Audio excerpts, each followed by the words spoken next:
बड़ी हैं, यानी कि आर्यन पर एनडीपीएस की धारा 27 के तहत केस दर्ज किया गया है।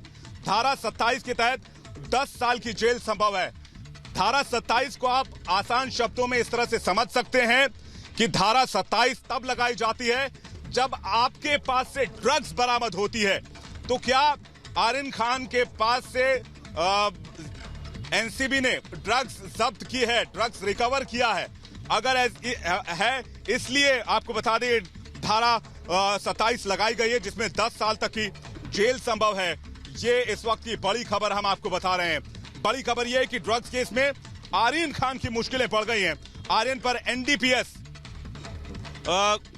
के धारा 27 के तहत केस दर्ज किया गया है।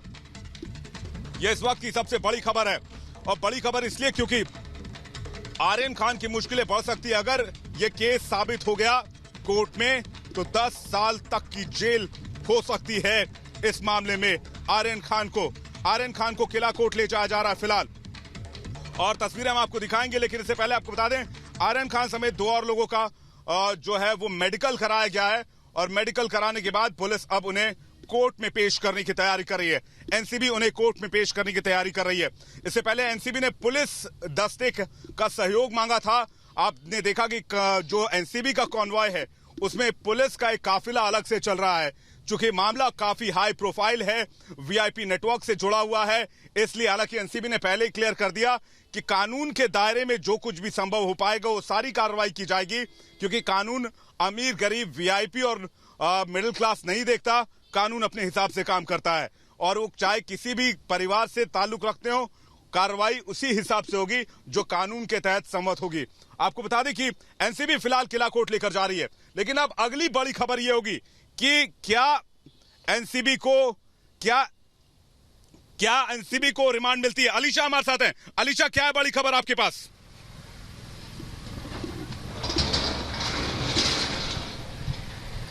देखिए, बिल्कुल जहां तक हमने देखा कि आर्यन खान को जो है अब ऑफिशियली एनसीबी की ओर से अरेस्ट कर ली गई है। वहीं पर यहां पर अगर हम देखें तो लगातार यहां पर पुलिस के जो बंदोबस्त है लगातार बढ़ता हुआ दिखाई दे रहा है।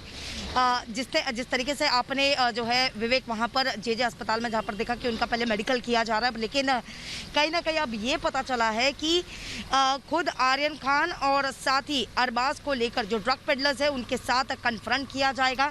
साथ ही जो उनके इलेक्ट्रॉनिक डिवाइसेस है, यानी जो जितने भी आरोपी है उनके जो इलेक्ट्रॉनिक डिवाइसेस है वो हैंड ओवर करने के लिए कहा गया है। उनको जो है एनसीबी की ओर से सीज की गई है। साथ ही इस वक्त लगातार एनसीबी दफ्तर पर हम मौजूद हैं और तस्वीरें हम आपको दिखाएंगे। यहाँ पर हलचल बढ़ चुकी है। तस्वीरें आप यहाँ पर देखिए, पुलिस के जो ऑफिशियल्स यहाँ पर पहुंच चुके हैं और जिस तरीके से जानकारी मिल रही है सभी को यहाँ से हटाया जा रहा है। तो अभी जो कोर्ट में पेशी की बात हो रही थी उसको लेकर थोड़ा संशय यहाँ खड़ा हो रहा है, क्योंकि जो पुलिस के ऑफिशियल्स हैं वो वापस आए हैं और जेजे हॉस्पिटल से वापस आए हैं और वो लगातार इस वक्त सभी को हटाने की कोशिश यहाँ से कर रहे हैं। तो क्या जो काफिला है वो वापस यहाँ पर आने वाला है या वो सीधे कोर्ट की ओर जाएगा, ये अपने आप में थोड़ी संशय की परिधि। लेकिन देखिए, काफिला वापस आ चुका है। ये तस्वीरें हम आपको लगातार दिखा रहे हैं। इस वक्त आप देख सकते हैं आर्यन खान जिन्हें मेडिकल के लिए ले जाया गया था। ये तस्वीरें आप लगातार देखिए कि किस तरीके से काफिला यहाँ पर निकला है। आर्यन खान इस वक्त गाड़ी में मौजूद है, व्हाइट बोलेरो, जिसकी तस्वीर हम आपको दिखा रहे हैं। आप देख सकते हैं आर्यन खान के साथ में 2 और लोगों की गिरफ्तारी है। ये रेड और ब्लैक जैकेट में आर्यन खान की तस्वीर इस वक्त आप देख पा रहे हैं। एक लड़की भी यहाँ पर मौजूद है और इन सभी को वापस एनसीबी दफ्तर ले आया गया है। ये अब आखिरकार आगे क्या एनसीबी का स्टेप होने वाला है, क्योंकि मेडिकल के लिए एनसीबी लेकर गई है। कोर्ट में पेशी कब की जाएगी यह अपने आप में बड़ा सवाल होगा। लेकिन एनडीपीएस की धारा में आप ऊपर से भी तस्वीरें लगातार देख सकते हैं। फर्स्ट फ्लोर की तस्वीर हमने आपको दिखाई कि कैसे इन तीनों लोगों को जिसकी अरेस्टिंग यहाँ पर की गई और तीनों को लेकर जाया गया है मेडिकल के लिए, और वापस एनसीबी की टीम इस पूरे काफिले को लेकर एनसीबी दफ्तर पहुंच चुकी है। तो आगे अब कोर्ट में पेशी आखिरकार कब की जाएगी ये अपने आप में बड़ा सवाल हो जाता है। एनडीपीएस की धारा 27 के तहत ये केस दर्ज किया गया है और जो लगातार जानकारी मिल पा रही है कि ड्रग्स मौजूद होता है पास में तब ये केस दर्ज किया जाता है। तो मुश्किलें आर्यन खान की अब थमने का नाम नहीं ले रही हैं। मुश्किलें लगातार आर्यन खान की अब बढ़ चुकी हैं, क्योंकि संलिप्तता पूरी तरीके से यहाँ पर देखी गई और मानी गई, क्योंकि सीधे तौर पर माना गया कि एनसीबी के जो तमाम ऑफिसर्स थे वो लगातार पूछताछ कर रहे थे कि आर्यन खान क्रूज पर क्या कर रहे थे, क्या भूमिका थी, क्या संलिप्तता थी, और ये जो 3 लोग एक साथ अरेस्ट हुए हैं क्या इनका आपस में कोई कनेक्शन है, ये भी अपने आप में बड़ा सवाल उठता है। क्योंकि 5 लोग जो एनसीबी दफ्तर में मौजूद थे जिन्हें बाहर नहीं निकाला गया है, क्या इस केस में जो पूछताछ हुई है उस पूछताछ से यहाँ संतुष्टि है एनसीबी को। और ये जो 3 लोग हैं आर्यन खान के साथ साथ जो और 2 लोगों की गिरफ्तारी यहाँ पर हुई है, क्या इन तीनों का आपस में कोई कनेक्शन है, कोई लिंक है, ये अपने आप में बड़ा सवाल। लेकिन इस वक्त एनसीबी दफ्तर के बाहर जिस तरीके की हलचल यहाँ मची हुई है, ये वही पुलिस की वैन है जो गई थी पीछे इस पूरे काफिले के, वो वापस आ चुकी है। ऑफिशियल्स भी वापस आ चुके हैं। आर्यन खान और दोनों जिसकी गिरफ्तारी की गई थी, तीनों लोगों की गिरफ्तारी की गई थी आर्यन खान के साथ साथ उन सभी को, अरबाज मर्चेंट को यहां पर लाया जा चुका है। तो आगे का क्या स्टेप होने वाला है एनसीबी का? जो कोर्ट में पेशी की बात लगातार हम कर रहे थे, कोर्ट में पेशी आखिरकार कब की जाएगी, तथ्य आखिरकार क्या क्या मिले हैं, कौन कौन सी ऐसी बातें हैं जो इस वक्त पता चली हैं एनसीबी के ऑफिशियल्स को, जिसके आधार पर ये अरेस्टिंग की गई है, जिसके आधार पर ये गिरफ्तारी की गई है। क्योंकि जाहिर तौर पर जो स्टेटमेंट्स यहां पर दिए गए हैं उससे संतुष्टि यहां पर नहीं मिली है। डिजिटल एविडेंस खंगाले जाएंगे, यानी कि 8 के मोबाइल जब्त किए गए हैं, उसके आधार पर, चैट्स के आधार पर। क्योंकि पहले भी आपने देखा है कि जब इस तरीके के ड्रग केसेस निकलकर सामने आए हैं तो जो मोबाइल फोन की चैट्स का किरदार होता है वो बेहद अहम होता है। वो बेहद ड्रग पेडलर से किस तरीके की इनकी बातचीत होती है, कोड वर्ड्स में बातचीत होती है, वो सब कुछ बहुत हद तक क्लियर हो जाता है। और इसीलिए माना जा रहा है कि उसी डिजिटल एविडेंस की तलाश यहां पर पुलिस एनसीबी की टीम करेगी। इनके 8 के मोबाइल को जब्त करके उसे खंगाला जाएगा और ड्रग पेडलर को आमने सामने आर्यन खान के बिठाकर ये पूछताछ की जाएगी कि आखिरकार क्या कनेक्शन था। क्योंकि 2 ड्रग पेडलर जो है वो क्रूज पर मौजूद थे।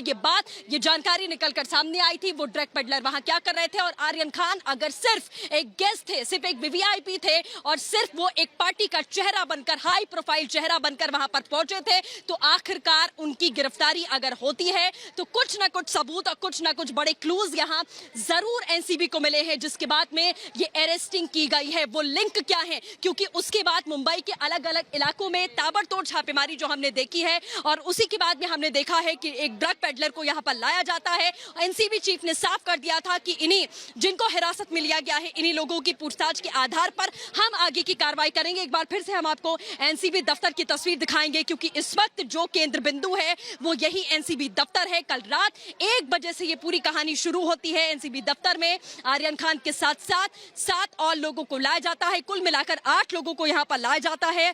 कल तक की बात क्लियर नहीं थी कि कौन से सुपरस्टार का बेटा है जिसे यहाँ पर लाया गया है, लेकिन दोपहर तक की पूरी बात क्लियर हो जाती है कि आर्यन खान यानी कि सुपरस्टार शाहरुख खान का बेटा, जो उस वक्त क्रूज पे मौजूद था, जो पार्टी करने के लिए पहुंचा हुआ था, जो अपने आप को वीवीआईपी गेस्ट बता रहा था, वो यहाँ पर मौजूद थे। और उससे एक लंबी चौड़ी पूछताछ होती है, कई घंटों की लंबी चौड़ी पूछताछ होती है, जिसके बाद निष्कर्ष क्या निकलता है? निष्कर्ष ये निकलता है कि आर्यन खान की और साथ ही उसके साथ जो 2 और लोग थे, यानी कि अरबाज मर्चेंट और एक और धमीजा का नाम इसमें सामने आ रहा है, जिन तीनों की गिरफ्तारी की जाती है। हमारे सहयोगी विवेक ने वो तस्वीरें आपको दिखाई कि कैसे उन्हें जेजे अस्पताल ले जाया गया, वहां पर उनका मेडिकल किया गया है। क्योंकि मेडिकल, अब जो रिपोर्ट आएगी वो बेहद अहम भूमिका यहाँ निभाने वाली है कि क्या ब्लड में ड्रग के ट्रेसेस पाए जाते हैं। ये अपने आप में अब मेडिकल रिपोर्ट पर डिपेंड करता है कि रिपोर्ट आएगी और उसके बाद में ये तमाम बड़े खुलासे होंगे।